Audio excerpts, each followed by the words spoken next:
नमस्कार विद्यार्थी मित्रांनो, पालकांनो, मी डॉक्टर देवश्री महाजन माऊली करिअर काउन्सिलिंग तर्फे पुन्हा एकदा तुमचं आपल्या यूट्यूब चॅनलला स्वागत करते। जर तुम्ही आतापर्यंत सबस्क्राइब केलं नसेल तर लवकरात लवकर सबस्क्राइब करा, कारण आतापर्यंतची जी बेस्ट काउन्सिलिंग ॲडवाइस आहे, जी बेस्ट काउन्सिलिंग गाईडलाईन्स आहे, ते सर्व तुम्हाला या चॅनलला भेटणार आहे। तुम्हाला दुसरं काहीच बघायची गरज राहणार नाही। एकदम फ्रँकली मी सर्व गोष्टी तुम्हाला सांगत असते, विथ ट्रान्सपरन्सी तुम्हाला सर्व गोष्टी इथे भेटतील।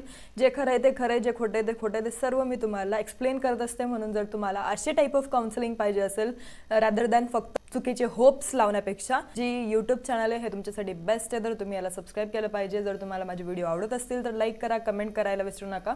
आणि आजच्या व्हिडिओमध्ये जे महत्त्वाचा मुद्दा आपण बघणार आहे तो म्हणजे काय की आतापर्यंत जे नियम बदलले होते महाराष्ट्र काउन्सिलिंगसाठी ते ऑलरेडी आपण व्हिडिओमध्ये डिस्कस केले। तर त्यामध्ये काय होतं की आपल्याला समजलं की एक्झॅक्टली कसं मागच्या वर्षापासून या वर्षी नियम बदललेले आहे। जे आपल्याला ऑफलाईन आतापर्यंत जाऊन आपण कॉलेज राऊंडला आपण ॲडमिशन घेत होतो ते आता होणार नाही आहे, ते सर्व मी तुम्हाला आधी क्लिअर केलं होतं। पण परत एकदा आता आपल्याला नियम बदलण्याची नोटीस आलेली आहे, ते पण कुठून? तर मिनिस्ट्री ऑफ हेल्थकडनं, म्हणजे जे पूर्ण हेल्थ आणि मेडिसिन पूर्ण लुक आफ्टर करत असतात त्यांच्याकडनं आपल्याला जी नोटीस आहे ती भेटलेली आहे। आणि ही नोटीस कशाबद्दल तर ते मी पूर्ण तुम्हाला डिटेलमध्ये समजवणार आहे।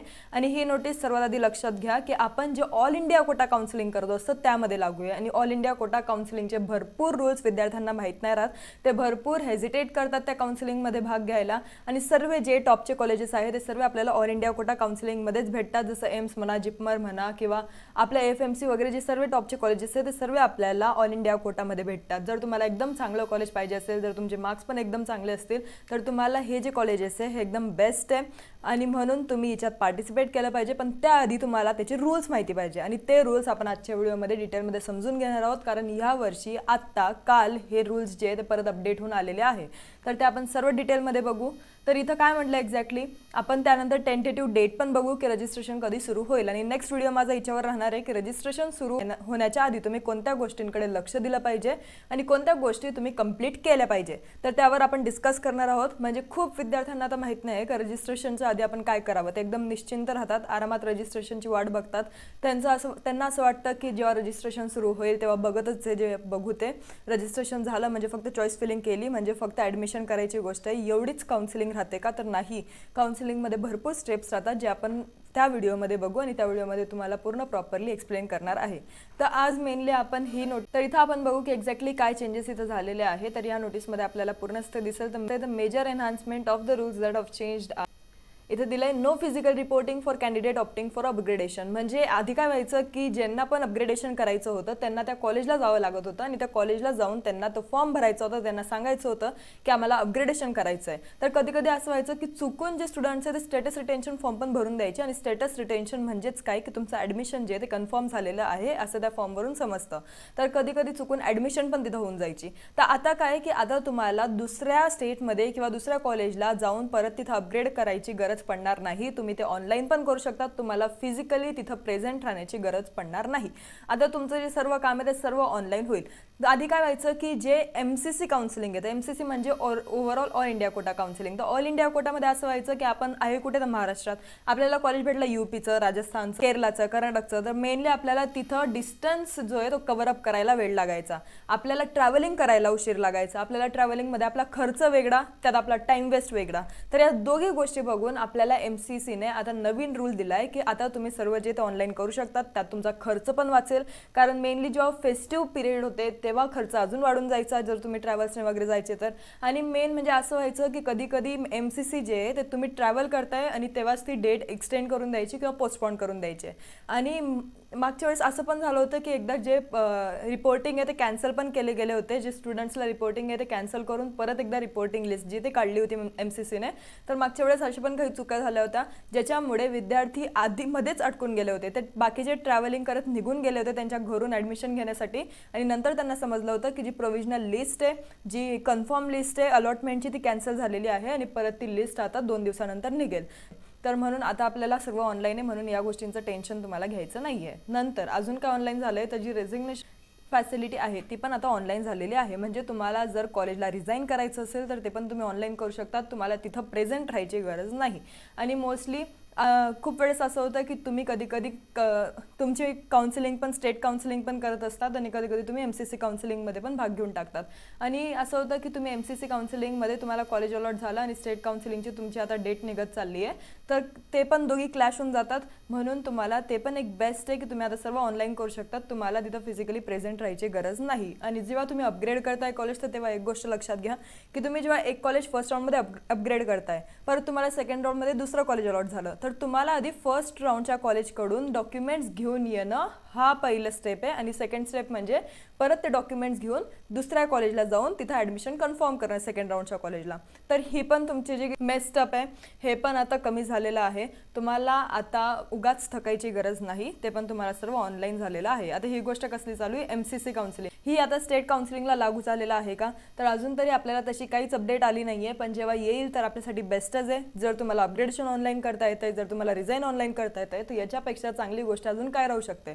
कारण तुम्हाला एकसोबत 2 कॉलेजला ट्रॅव्हल करावं लागत होतं. कारण असं व्हायचं की जी आपली सेकंड ॲडमिशन आहे, सेकंड राऊंडची ॲडमिशन डेट आहे, ती कधी कधी निघून जायची. आपल्याला 3 दिवस बाकी होते, म्हणजे 3 दिवसाची ॲडमिशनची मुदत दिलेली राहते.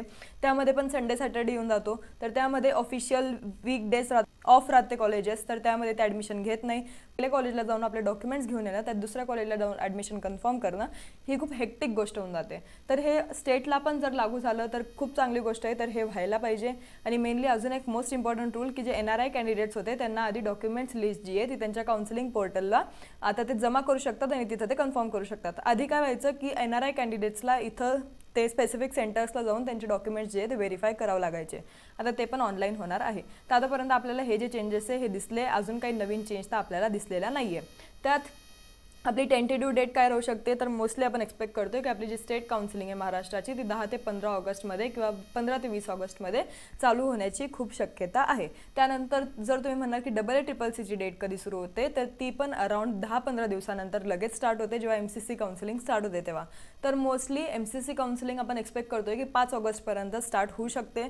त्यामुळे मी तुम्हाला रजिस्ट्रेशनचा व्हिडिओ लवकरात लवकर अपलोड करून देईल. मी उद्याच तो अपलोड करेल, म्हणजे तुम्हाला सर्व ज्या गोष्टी आहे ते क्लिअर होऊन जातील. उद्या आपण तो व्हिडिओ अपलोड केल्यानंतर लगेच 5 तारखेला जेव्हा रजिस्ट्रेशन सुरू होईल तेव्हा तुम्हाला त्या रजिस्ट्रेशनसाठी पूर्ण रेडी राहायचं आहे. त्याआधी तुम्हाला कोणकोणत्या गोष्टी करायच्या ते सर्व मी तुम्हाला डिटेलमध्ये सांगेल. जर तुम्हाला आमच्याकडे पेड काउन्सिलिंग घ्यायची असेल तर पेड काउन्सिलिंगची कशी प्रोसेस राहते मी तुम्हाला आता पूर्ण एक्सप्लेन करते. तर मेनली आमच्याकडे जेव्हा तुम्ही पेड काउन्सिलिंग घेतात तेव्हा तुम्हाला एक कॉन्टॅक्ट नंबर दिलेला असतो, जो खाली डिस्प्ले होत असेल तर तो आहे 8275518480. या नंबरला तुम्हाला कॉल करायचा आहे किंवा तुम्ही व्हॉट्सअपला मेसेज पण करू शकतात. आता मेन म्हणजे जोपर्यंत काउन्सिलिंग स्टार्ट होत नाही तोपर्यंतच हा जो नंबर आहे याचा कॉल उचलला जाईल, त्यानंतर कॉल रिसीव्ह होत नाही. कारण ऑलरेडी आपल्याकडे खूप पेड काउन्सिलिंगची गर्दी असते, तर आम्हाला त्यांच्याकडे लक्ष द्यावं लागतं, म्हणून आपण अननोन नंबर जे आहे ते उचलत नाही. तर मोस्टली तुम्हाला काउन्सिलिंगच्या आधीच या नंबरला कॉल करायचा आहे. त्यानंतर तुम्हाला या नंबरशी जे काही डिटेल्स आहे काउन्सिलिंगबद्दल, तुमचा स्कोर सांगा, तुमचा ऑल इंडिया रँक सांगा, जे काही आपलं असेल मेन मुद्दा, जे काही तुमचा नंबर लागत असेल किंवा नसेल लागत ते आम्ही क्लिअरली तुम्हाला सांगू. त्यानंतर तुम्हाला पुढची प्रोसेस म्हणजे फक्त काउन्सिलिंगची जे पेमेंट आहे ते करायचं आहे. पेमेंट झाल्याबरोबर तुम्हाला डॉक्युमेंट्सची चेकलिस्ट पाठवली जाईल. व्हॉट्सअपला तुम्हाला क्विक रिप्लायज भेटतील. डायरेक्ट कॉन्टॅक्ट मग तुमचा पेड काउन्सिलिंग नंतर होईल माझ्यासोबत, जेव्हा काउन्सिलिंग स्टार्ट होईल. आता आधी आपले जे टीम मेंबर्स आहे, जे सिनियर कन्सल्टंट आहे, ते तुमचे कॉलवर सर्व जे डाऊट्स आहे ते सर्व सॉल्व्ह करत असतात. त्यानंतर तुम्ही जेव्हा काउन्सिलिंग घेतात, जेव्हा तुम्ही पे करतात काउन्सिलिंगसाठी जी फीज आहे ती पेड काउन्सिलिंग घेतात, त्यानंतर तुम्हाला ह्या नंबर थ्रू माझा नंबर दिला जाईल. त्यामध्ये तुम्हाला सर्व जे डिटेल्स आहे ते सर्व डॉक्युमेंट्स चेकलिस्ट आधी दिली जाईल. त्यानंतर तुम्हाला डॉक्युमेंट्स चेकलिस्ट दिल्यानंतर सॅम्पल ॲप्लिकेशन फॉर्म पण दिला जाईल, जो तुम्ही आम्हाला भरून देणार. म्हणजे पुढे आपण जेव्हा ॲप्लिकेशन फॉर्म भरू तेव्हा आपल्याला काहीच डाऊट येणार नाही. त्यानंतर तुम्ही डायरेक्ट माझ्यासोबत कॉन्टॅक्ट करणार आणि मी तुमचे जे काही डाऊट्स आहे ते सर्व सॉल्व्ह करेल. तुम्ही मला व्हॉट्सअपला पण मेसेज करू शकतात किंवा कॉल पण करू शकतात, जे काही तुमचे डाऊट्स आहे ते सर्वांसाठी. म्हणजे आपण डायरेक्ट जे डाऊट्स आहे ते सॉल्व्ह करू शकतो. हे कधी, जेव्हा काउन्सिलिंग स्टार्ट होईल तेव्हाच तुमचा माझ्यासोबत कॉन्टॅक्ट होईल. त्याआधी आपले जे सिनियर कन्सल्टंट्स आहे ते सर्व जे डाऊट्स आहे ते क्लिअर करतील. कारण आता आपल्याकडे इतका वेळ नाही आहे. आता सध्या काउन्सिलिंगचं खूप बर्डन चालू आहे. जेव्हा पेड काउन्सिलिंग तुम्ही घेतात तेव्हा आपल्याकडे स्पेसिफिक मुलं असतात आणि आपण फक्त खूप कमी नंबर ऑफ सीट्स घेत असतो, कारण आपल्याला एकेकाकडे पूर्ण लक्ष जे आहे ते द्यायचं आहे. म्हणून तुम्ही जेव्हा काउन्सिलिंग घेतात तेव्हा काउन्सिलिंग स्टार्ट झाल्यावरच तुम्ही माझ्यासोबत कॉन्टॅक्ट करू शकतात. आता तुम्ही म्हणाल की बाकीच्यांची फीस खूप कमी आहे, तुमची इतकी जास्त काय? तर मोस्टली आमची जी फीज आहे ती प्रायव्हेटसाठी, गव्हर्नमेंटसाठी कोर्सेस अकॉर्डिंग वेगवेगळी आहे. आम्ही सर्वांचं 10,000 असंच ठरवून दिलेलं नाही आहे. आपली सर्वांची फीस जी आहे ती वेगळी वेगळी आहे, म्हणून तुम्हाला जर जे ते फीस डिटेल्स पाहिजे असतील तर तुम्ही आम्हाला व्हॉट्सअपला डिटेल्स म्हणून सेंड करा किंवा पेड काउन्सिलिंग पाहिजे असं म्हणून सेंड करा, तर आम्ही तुम्हाला जी फीज आहे ती पाठवून देऊ. तुम्हाला ती पे करायची आहे. आता तुम्ही म्हणाल की बाकीचे इतकी कमी घेतात, तर बाकीचे जे ते 2-3 हजार घेतात, पण ते काय करतात त्याच्यात फक्त तुम्हाला ते गाईड करतील. गाईड म्हणजे काय की फक्त तुम्हाला सांगतील की कसं रजिस्ट्रेशन करायचं, कसं चॉईस फिलिंग करायचं.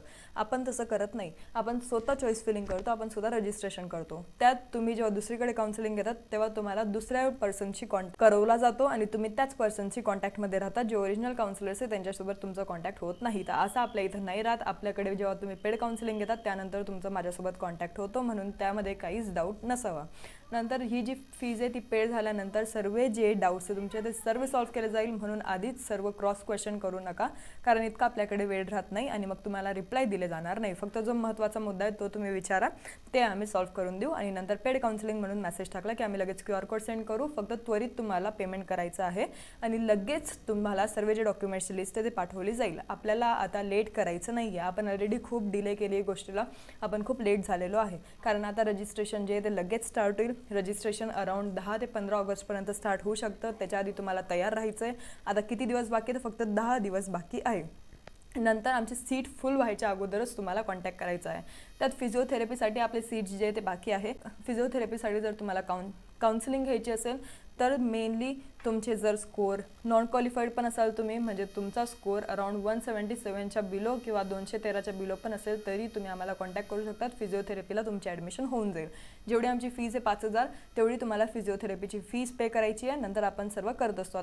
5,000 जे आहे ते डिस्काउंटमध्ये चालू आहे. ते डिस्काउंट ऑफर फक्त 3 दिवसापर्यंत चालू राहील, नंतर ती चालू राहणार नाही. जर तुम्ही 3 दिवसानंतर आम्हाला विचारलं की ऑफर जी आहे ती चालू आहे का, तर ती तेव्हा चालू राहणार नाही. तर मोस्टली 2 तारखेपर्यंत 2 ऑगस्टपर्यंत आपली जी फिजिओथेरपीची पेड काउन्सिलिंगची ऑफर आहे 5,000 ती फक्त 2 तारखेपर्यंत चालू आहे. त्यानंतर तुम्हाला फीस जी आहे ती जास्त लागेल. तर फिजिओथेरपीमध्ये पण 5,000मध्ये आपण तुमचं पूर्ण रजिस्ट्रेशन, पूर्ण चॉईस फिलिंग जे ते करून देत असतो. आणि त्यामध्ये सर्वात महत्त्वाची गोष्ट म्हणजे तुम्ही जर क्वालिफाय नसाल तरी तुमच्या नावासमोर डॉक्टर लागणार आहे, तरी तुम्ही फिजिओथेरपी करू शकतात.